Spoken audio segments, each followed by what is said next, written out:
तो प्यारे बच्चों, पिछले वाले लेक्चर में हमने क्वेश्चन नंबर 4 के 2 तक के भागों को कंप्लीट किया था और आज हम लोग देखेंगे क्वेश्चन नंबर 4 का तीसरा वाला क्वेश्चन। तो सबसे पहले आप क्वेश्चन को ध्यान से पढ़ लो। इस क्वेश्चन में लिखा है, क्वेश्चन चौथे के दूसरे भाग को हमने सॉल्व किया, आज हम लोग तीसरे वाले भाग को सॉल्व कर रहे हैं। तो इसमें लिखा है, यश ने एक टेस्ट में 40 अंक अर्जित किए। जब उसी प्रत्येक सही उत्तर पर 3 अंक मिले और अशुद्ध उत्तर पर 1 अंक की कटौती की गई। ध्यान रखना, जब उसको 3 अंक मिले सही उत्तर पर और अशुद्ध उत्तर पर 1 अंक कटता है तो कुल मिलाकर उसको 40 अंक का प्राप्ति होती है। फिर दूसरे में कह रहा है कि अगर उसको 4 अंक सही उत्तर पर मिलते हैं और 2 अंक अशुद्ध उत्तर पर मिलते हैं तब टोटल उसको 50 अंकों की प्राप्ति होती है। तो कह रहा है कि टेस्ट में कितने प्रश्न थे। अब टेस्ट में कितने प्रश्न होने का मतलब कि सही और गलत सब मिला करके कितने प्रश्न थे। तो हम क्या करेंगे, सही और गलत दोनों को 2 चर वाले रैखिक समीकरण के रूप में मान लेंगे। उसी के बाद 2 स्थितियों में इनको लेकर के 2 समीकरण को प्राप्त करेंगे। तो चलिए देखिए कैसे लगाते हैं। सबसे पहले आप लिखोगे, माना सही उत्तर के अंक x है और गलत उत्तर के अंक कितने हैं, y। तो अब प्रथम स्थिति में क्या कहा गया कि सही उत्तरों की संख्या कुल कितनी हो जाएगी, 3x। ठीक है, क्योंकि सही उत्तरों की संख्या उसमें 3 था। अब प्रत्येक माना सही उत्तर के जो अंक थे वो x हैं, तो सही उत्तरों के अंक कितने होंगे, 3x हो जाएंगे और गलत उत्तरों के अंक कितने हो जाएंगे, y, क्योंकि एक गलत होने पर नंबर कटता था। ठीक है, तो यहाँ से हमने क्या किया, गलत उत्तरों के अंकों की संख्या यानी कुल टोटल y हो जाएगी। तो इन दोनों को जोड़ने पर या हमें जो अंक प्राप्त हो रहे हैं वो अंक जो प्राप्त होगा वो सही उत्तर में से गलत उत्तर को माइनस करके ही तो देगा। ठीक है, क्योंकि जो उसको इस आधार पर अंक प्राप्त हो रहे हैं वो केवल 40 अंक प्राप्त हो रहे हैं। अब 40 अंक का मतलब उसमें ये गलत उत्तर पर कटा हुआ अंक शामिल नहीं है, इसलिए सही उत्तर में से जितना नंबर कटा हुआ है उसको हम लोग निकाल देंगे यानी कि माइनस करेंगे। इसलिए 3x - y लिखा और ये 40 अंक के बराबर माना जाएगा क्योंकि उसको टोटल 40 अंक प्राप्त हुए हैं सही या गलत मिला करके। अब द्वितीय स्थिति में क्या हुआ कि सही उत्तरों की अंकों की संख्या 4x है, क्योंकि आप इसमें देख पा रहे हो कि जो सही उत्तरों की संख्या इसमें लिखा है दूसरे शर्त में लिखा है कि सही उत्तर पर 4 अंक मिलते हैं और अशुद्ध उत्तर पर 2 अंक कटते हैं। तो जो अंक कटता है उसको सही उत्तर में से निकाल देना है, सही उत्तर के अंकों में से, और जो बचेगा वो 50 अंकों के बराबर ही माना जाएगा। तो यहाँ पर हमने कुल सही उत्तरों की संख्या को 4x माना और गलत उत्तरों के अंक 2y होंगे, क्योंकि उसको 2 अंकों की क्या हो रही है, प्राप्ति हो रही है, 2 अंकों की कटौती हो रही है। तो गलत उत्तरों के कुल कितने अंक कटेंगे, कुल मिलाकर के 2y कटेंगे। ठीक है, अच्छा अब यहाँ पर द्वितीय शर्त के अनुसार सही उत्तर में से गलत उत्तर को निकालने से ही 50 अंक की प्राप्ति होगी, क्योंकि इस पूरे टोटल 50 अंक में गलत उत्तर का कोई प्रयोजन नहीं है, इसलिए इसको निकाल दिया जाएगा। मतलब 4x सही उत्तर में से 2y गलत उत्तर को माइनस करने पर 50 अंक की प्राप्ति हुई है। अब इसको सिंप्लीफाई कर लो तो ये हो जाएगा 2 से डिवाइड करने पर ये हो जाएगा 2, ये हो जाएगा y और इसको 2 से भाग देंगे तो 25 आएगा और इस समीकरण नंबर 2 बना लिया। अब आपकी मर्जी, आप इन दोनों समीकरणों को या तो प्रतिस्थापन से हल करें या वज्रगुणन विधि से हल करें, आपका जो विचार उस विधि से हल कर सकते हैं। तो हमने यहाँ पर इसको वज्रगुणन विधि से झट से हल कर लिया है। तो देखिए इन समीकरणों से हमने क्या किया, a1 b1 c1 a2 b2 c2 के मान प्राप्त कर लिया। अब आराम से आप वज्रगुणन विधि से इसको सॉल्व कर सकते हो। ठीक है, आप जानते ही हो कि a1 b1 c1 कैसे निकालते हैं। जैसे यहाँ समीकरण नंबर 2 में 25 को दाईं तरफ लिखा गया है, तो हमें हमेशा 25 को बाईं तरफ लिख करके ही सॉल्व करना है। मतलब इसमें इस दूसरे समीकरण से A2 बराबर 2 होगा और B2 बराबर -1 होगा और C2 बराबर माइनस में 25 होगा। ठीक है, क्योंकि बाईं तरफ करके ही लिखेंगे, तो -25 लिख दिया। इसी प्रकार से समीकरण नंबर 1 में भी ऐसी सवाल था। तो अब इसको वज्रगुणन विधि से हमने बताया था आपको तरीका, BC लिख करके मान रखिए और चिन्हों से मान रख करके इसको क्रॉस मल्टीप्लाई कर दीजिए। तो प्रथम वाला दोनों x के बटे में, ये वाला y के बटे में और अंतिम ये वाला 1 के बटे में लिखा जाएगा। तो हमने इसको ऐसे सॉल्व किया, x बटे में इन दोनों का गुणा x बटा में इन दोनों का गुणा लिख दिया और y के माइनस करके यहाँ पर -1 का -40 में गुणा दिया। ये ध्यान रखिएगा, ये आपका माइनस में 1 है और गुणे करके माइनस में 40 है। ठीक है, और y के बटा में क्या होगा, तो y के बटा में इन दोनों के नीचे का गुणनफल कार्तीय गुण करना है। -40 का 2 में गुणा, -40 गुणे 2, अब -25 का 3 में गुणा, -25 गुणे 3। ठीक है, और दूसरा 1 बटा में, तो 3 गुणे 1 यानी कि 1 बटे में ये दोनों नीचे वाला आता है, तो 3 गुणे -1 ये लिख दिया, फिर माइनस हमने लगाया और 2 का -1 में गुणा इस प्रकार से लिख दिया। ठीक है, तो अब इसको सॉल्व करो आराम से, ये हो जाएगा धनात्मक और इनको हल करेंगे धनात्मक में -40, ये माइनस रहेगा और इनको हल करोगे 4 दूना के 8, माइनस में 80, अब 25 या 75, माइनस में प्लस हो जाएगा तो प्लस में 75। ठीक, और 1 बटा में ये आएगा माइनस में 3, इन दोनों का चिन्ह बदल करके प्लस होगा तो 2 एकम 2, इसको घटाने पर कितना आएगा -15, इनको घटाने पर -5 और 3 में 2 घटाएंगे तो माइनस में 1। अब प्रथम समीकरण से x बटे में -15 लेकर के और बराबर 1 बटा में माइनस में 1 लेकर के इन दोनों के एक साथ हल किया, 3 दोनों को एक साथ लेकर के x समान 15 आ गया। फिर द्वितीय समीकरण से यानी कि y बटा में -5 को 1 बटा में -1 के बराबर लेकर के इसको सॉल्व किया, तो ये y का मान आ गया प्लस में 5, तो x का मान 15, y का मान 5। इसका मतलब सही उत्तर 25, 15 और गलत प्रश्नों की संख्या 5 है। और ध्यान रखना, हमें टोटल प्रश्नों की संख्या निकालना था। इसका मतलब टेस्ट में कुल जो प्रश्नों की संख्या है वो सही उत्तरों की संख्या और गलत उत्तरों की संख्या के बराबर है, उनके योग के बराबर है। तो ये कितना हो गया, सही उत्तरों की संख्या हमें x बराबर 15 मिला है और y बराबर 5, तो 15 और 5 को जोड़ देंगे तो 20 आ जाएगा। ठीक है, तो उम्मीद कर रहा हूँ कि ये आपको अच्छी तरह समझ में आ गया है। अब आप चाहो तो फिर से इसका रिवीजन कर सकते हैं। तो अब हल करते हैं अगले क्वेश्चन पर। अब आते हैं क्वेश्चन नंबर 4 पर। सबसे पहले आप क्वेश्चन को ध्यान से पढ़ो और समझो। एक राजमार्ग पर 2 स्थान A और B 100 किलोमीटर की दूरी पर हैं, यानी कि 2 राजमार्ग हैं, इनके बीच की दूरी 100 किलोमीटर है।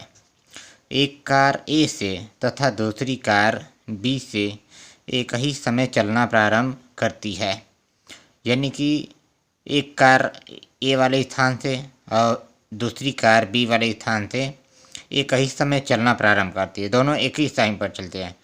यदि ये कारें भिन्न भिन्न चालों से, यानी उनकी चाल अलग अलग है, वो एक ही दिशा में चलती है। अब एक ही दिशा का मतलब है कि अगर ए वाले स्थान से जो पहली कार है वो अगर ऐसे चल रही होती है, तो बी वाले स्थान से जो दूसरी कार है वो भी उसी दिशा में चल रही होती है, यानी कि दोनों की दिशाएं एक ही तरफ है, तो वो 5 घंटे पश्चात एक स्थान पर मिल जाएगी, यानी कि 5 घंटे पश्चात मिलती हैं। इसका मतलब कि वो किसी स्थान पर जाकर मिल जाती हैं 5 घंटे में। अब कह रहा है कि वे विपरीत दिशा में चलती हैं तो 1 घंटे के पश्चात मिलती है, तो दोनों कारों की चाल ज्ञात कीजिए। तो देखो, मैं कुछ फिगर बना कर समझाता हूँ ताकि अच्छी तरह समझ में आएगा। तो यहाँ पर मैंने एक प्रकार से फिगर बनाया है और पहली स्थिति में आप ये समझो कि सबसे पहले हमने उस कारों की चालों को मान लिया। पहली कार की चाल x किलोमीटर है और दूसरी कार की चाल y किलोमीटर है।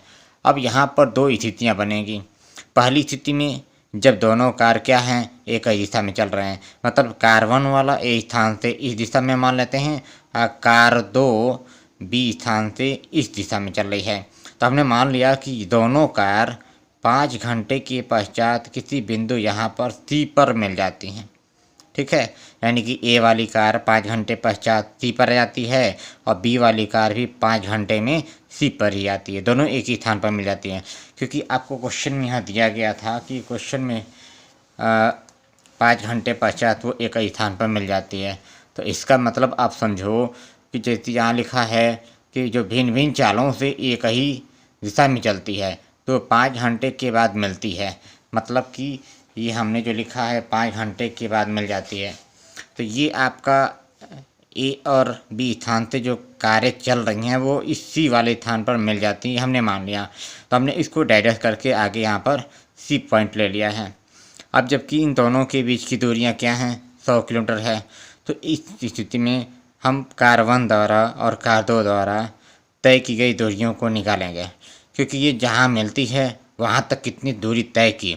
अब दूरी ही क्यों निकालेंगे, क्योंकि यहाँ पर हमने इनकी चाल मान लिया है, इनके बीच की दूरी भी दिया है, लेकिन समय नहीं दिया है। तो हमें समय से नहीं दिया, समय सॉरी दिया है, समय 5 घंटे में दिया है। इसलिए हम क्वेश्चन में जब ये दूरी दे दिया, इस दूरी के आधार पर हम भी दूरी निकालें और कुछ इसमें ए बी और बी से सी तक की स्थिति को लेकर के हम एक समीकरण बना लें। तो सबसे पहले कार 1 द्वारा तय की गई दूरी को हमने लिखा, क्योंकि फॉर्मूला होता है चाल गुणे समय। मतलब कि आप जानते हो कि चाल बराबर दूरी बटे समय होता है। तो जब आप दूरी का फॉर्मूला निकालोगे तो चाल गुणे समय हो जाएगा। अब यहाँ से चाल का मान x किलोमीटर है प्रति घंटा और समय का मतलब 5 घंटा। ठीक है, 1 द्वारा, क्योंकि 1 वाली कार यहाँ सी बिंदु पर कितने समय में पहुँच रही है, 5 घंटे में। तो हमने लिखा समय 5 घंटा और चाल को x किलोमीटर प्रति घंटा और 5 घंटा को तो यहाँ पर लिखा हूँ। अब सोचो ये h से h कैंसिल होगा तो केवल किलोमीटर बचेगा, मतलब 5 में x का गुणा 5x किलोमीटर। अब इसी प्रकार से कार 2 द्वारा तय की गई दूरी जो होगी वो चाल गुणे समय, इसी फॉर्मूले के आधार पर। तो इस स्थिति में जब कार 2 द्वारा तय की गई दूरी को निकाल रहे हैं तो उस कार की चाल है y किलोमीटर प्रति घंटा और समय 5 घंटा ही लिया गया है, यानी कि दोनों कार 5 घंटे में ही सी पर मिलती है। अब यहाँ से इसको भी हमने सॉल्व किया तो ये h से h कैंसिल हो जाएगा तो किलोमीटर 5 किलोमीटर आ जाएगा, यानी कि बी सी के इक्वल होगा। अब यहाँ सोचो 5x का मतलब कि ए वाली कार सी पॉइंट पर जाती है तो कितनी दूरी तय करिए, ए से लेकर के सी तक, तो ए सी का मान 5x आया। और बी वाली कार सी पॉइंट पर जाती है तो बी सी कितनी दूरी है, 5 किलोमीटर। हमने दोनों द्वारा तय की गई दूरियों को निकाल लिया। अब आप ध्यान से देखो, हम ए से लेकर के सी तक की स्थिति को ए बी प्लस में बी सी लिख सकते हैं। तो हमने यहाँ लिखा A B plus B C, ये कितने के इक्वल हो जाएगा, ए सी के इक्वल हो जाएगा। अब इन तब का मान हमें पता है, क्योंकि आप जानते हो ए बी का मान कितना है 100, ए से लेकर सी तक का मान कितना है ए से लेकर सी तक का मान है 5x और बी सी का मान कितना है 5। तो मान रखा हमने और इसको थोड़ा 5 से डिवाइड कर दिया सब में, तो 5 से भाग देने पर ये 20 आया और इसमें 5 का भाग देने पर y और इसमें भाग देने पर x आया। और इसको सरल समीकरण में बदला तो सबको हम दाहिनी तरफ लेकर चले गए, तो y इधर आकर के माइनस में y और 20 भी इधर आकर के माइनस में भी। तो जो भी बन रहा है यहाँ पर x माइनस वाई माइनस 20, उसको हमने ऐसे लिख दिया और बाईं तरफ 0 को इधर लिख दिया। ये समीकरण नंबर 1 हमें प्राप्त हो गया। अब इसी प्रकार से दूसरी स्थिति, अब स्थिति 2 क्या कह रही है, इस क्वेश्चन का पढ़ा।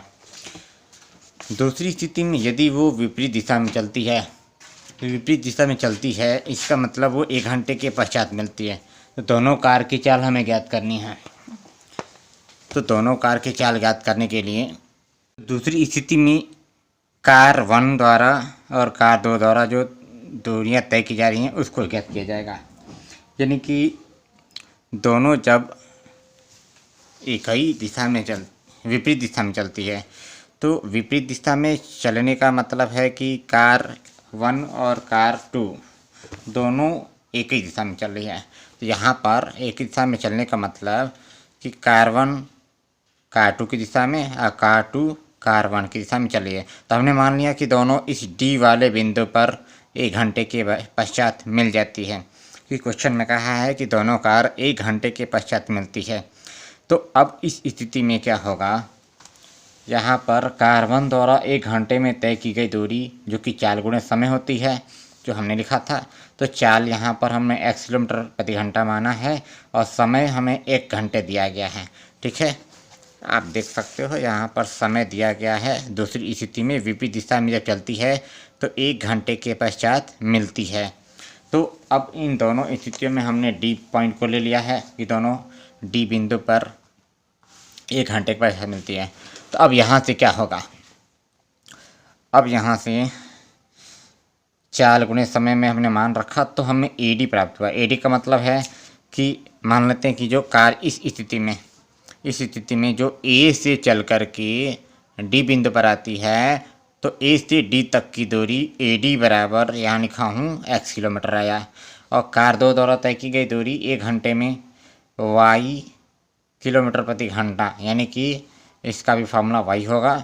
जैसे आप जानते हो चाल गुणा समय, तो यहाँ लिख सकते हैं चाल गुणा समय।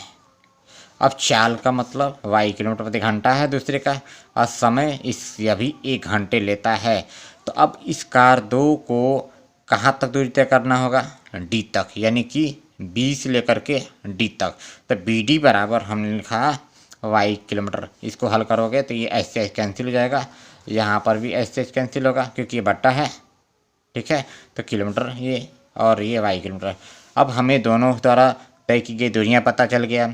अब ध्यान से देखो, यहाँ पर हम ए से लेकर के बी को क्या लिख सकते हैं, तो ए से बी तक को लिख सकते हैं A D plus B D, यानी ए डी को डी बी में जोड़ो चाहे बी डी बोलो, A D plus B D बराबर होगा टोटल ए बी के। तो यहाँ लिखूँगा ए बी बराबर A D plus D B. तो इन सब के मान रखेंगे। ए बी का मान 100 है, ए डी का मान यहाँ निकाला हूँ x किलोमीटर, और डी बी का मान है y किलोमीटर। अब इसको सॉल्व करो, इसको बाईं तरफ इसको दाईं तरफ कर दो, और 100 को जब इधर करके लिखेंगे तो माइनस में 100 बराबर में 0। अब हमें 2 समीकरण प्राप्त हो गया, समीकरण नंबर 1, समीकरण नंबर 2। इन दोनों से हमने a1 b1 c1 और a2 b2 c2 के मान ज्ञात कर लिए। और मैंने आपको वज्रगुणन तरीके से हल करना बताया था कि कैसे हल करते हैं। तो हमने क्या किया, यहाँ पर x के बटा में आप जानती हो कैसे हल करते हैं, सिंपल सा इसको यहाँ पर इनका इसमें गुणा कीजिए और b1 b2 का c1 में गुणा कीजिए। तो हमने इसको ऐसे लिख दिया। और दूसरा तरीका y के बटा में क्या रहता है, a1 a2 c1 c2 के इन दोनों के आपस में गुणा करते हैं। तो 1 का इतने में गुणा ये लिखा, और इस 1 का -20 में यहाँ पर लिखा। इधर आप सुविधा के लिए जो हमने आपको तरीका बताया था बी सी ए बी लिख करके उनको 1 1 डालिए, फिर 2 2 डालिए, तब आपको इतना प्राप्त हो जाएगा। अब इसके बाद 1 के बटा में इन दोनों का गुणनफल आता है, 1 के साथ 1 में और 1 के साथ -1 में, यहाँ पर लिख दिया। अब इसको सॉल्व करोगे तो x के बटे में 100 + 20 और y के बटे में -20 + 100। आप जानती हो कैसे इसको सॉल्व करते हैं, चिन्ह बदल दोगे और उसके बाद इनको पूरी तरह से हल करने पर ये आपको प्राप्त हो जाएगा। अब यहाँ से आगे काम करते हैं। तो x और y के बटे में जो हमें मान प्राप्त हुआ है वो यहाँ पर ये प्राप्त हुआ है। x और y के बटा में हमें प्राप्त हुआ x बटा में 20, y बटा में 80, 1 बटा में 2। तो अब प्रथम समीकरण से हमने क्या किया, x बटे में 120 लिया और बराबर 1 बटा में 2, यानी कि यहाँ इसको 1/2 के बराबर। तो इसको सॉल्व करने पर ये 2 से 120 को कैंसिल करोगे 60 मिलेगा, तो x का मान आएगा 60 किलोमीटर, यानी कि इसको तिर्यक गुणा करने पर x बराबर 60 किलोमीटर प्रति घंटा। तो x क्या था, पहले कार की चाल, तो ये हमारा पहले कार की चाल आंसर आ गया।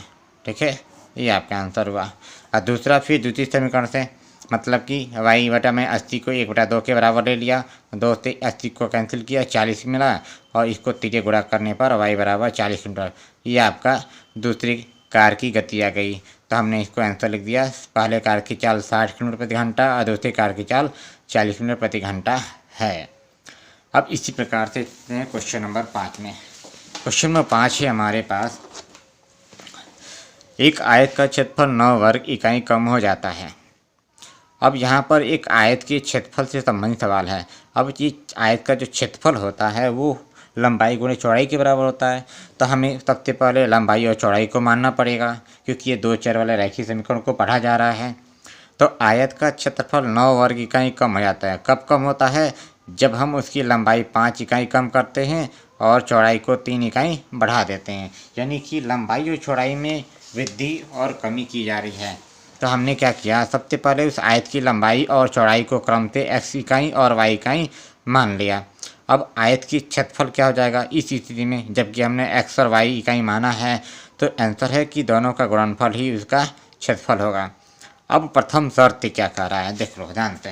प्रथम शर्त ये कहा जा रहा है कि यदि हम उसकी लंबाई 5 इकाई कम करें और चौड़ाई क्या करें 3 इकाई को बढ़ा दें, तो इस स्थिति में वो जो क्षेत्रफल है वो 9 वर्ग इकाई कम हो जाता है।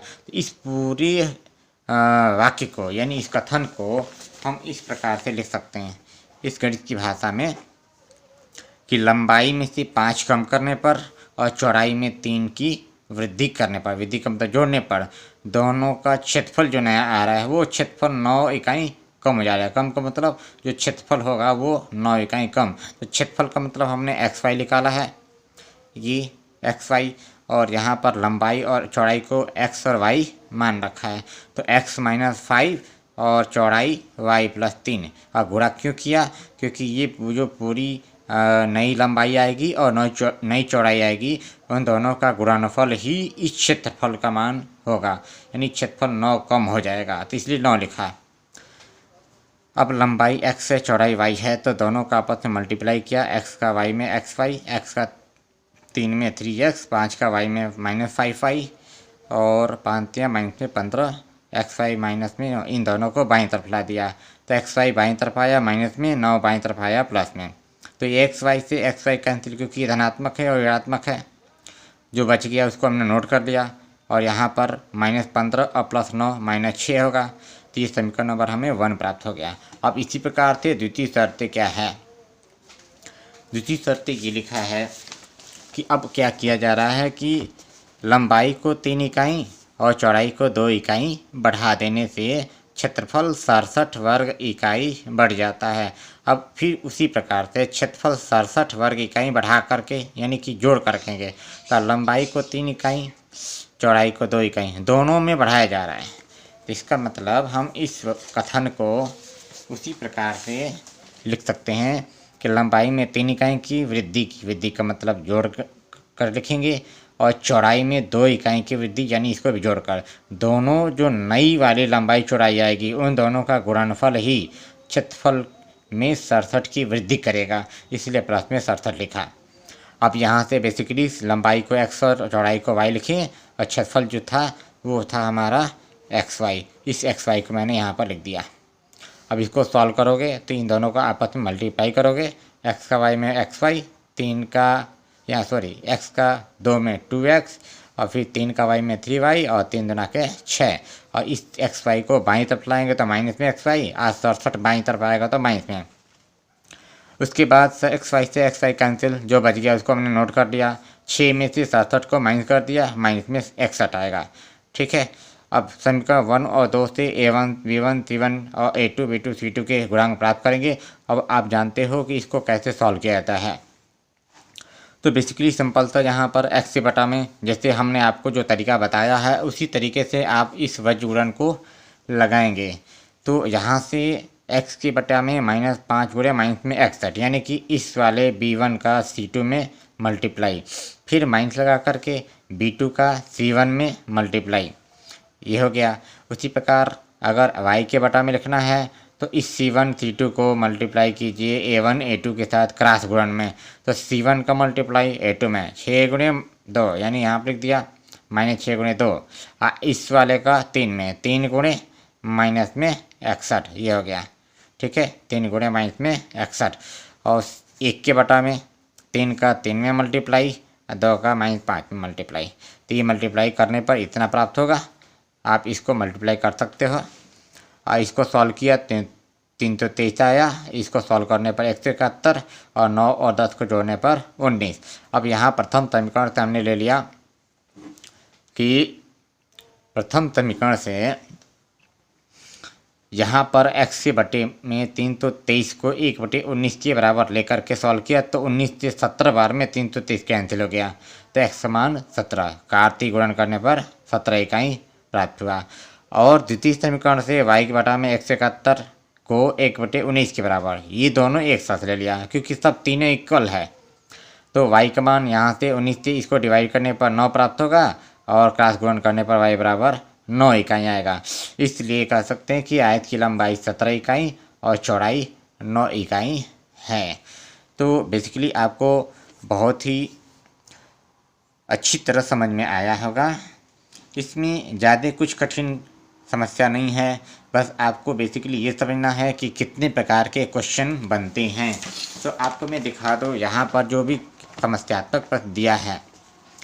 पहला तो यहाँ पर कुछ लेन देन से संबंधित जो कि एक व्यय से संबंधित सवाल दिख रहा है। दूसरे क्वेश्चन में भिन्नों से संबंधित सवाल दिया गया था। तीसरे क्वेश्चन में किसी विद्यार्थी द्वारा या किसी व्यक्ति द्वारा अंकों से संबंधित किसी विषय के अंकों से संबंधित सवाल था।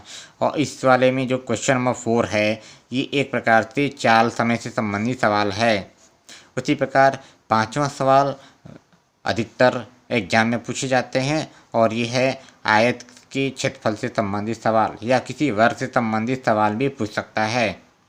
तो आप इस क्वेश्चन नंबर 5 को ज़रूर दोहराइएगा, ये अक्सर एग्जाम में पूछे जाते हैं। और साथ ही ये जो क्वेश्चन नंबर 2 है जो कि भिन्नों से संबंधित है, इस क्वेश्चन भी आपको ज़रूर दिए जाएंगे, यानी एग्ज़ाम के लिए बहुत ही महत्वपूर्ण है। और इसके साथ साथ आप इस किताब में जो यहाँ एग्जाम्पल दिए गए हैं इनको ज़रूर आप दोहराइए। एग्जाम्पल में से भी पेपर में यानी बोर्ड के पेपर में क्वेश्चन दे दिया जाता है, इसलिए आप इनको दोहराना बिल्कुल मत भूलो। ठीक है, तो उम्मीद कर रहा हूँ कि ये आज हम लोगों ने 3.5 प्रश्नावली को पूरी तरह से कंप्लीट कर लिया। अब अगले वाले टॉपिक में देखेंगे कि दो चरों के रैखिक समीकरणों के युग में बदले जा सकने वाले समीकरणों को कैसे हल करते हैं। तो मिलते हैं अगले वीडियो में। Thanks for watching this video. Okay, bye.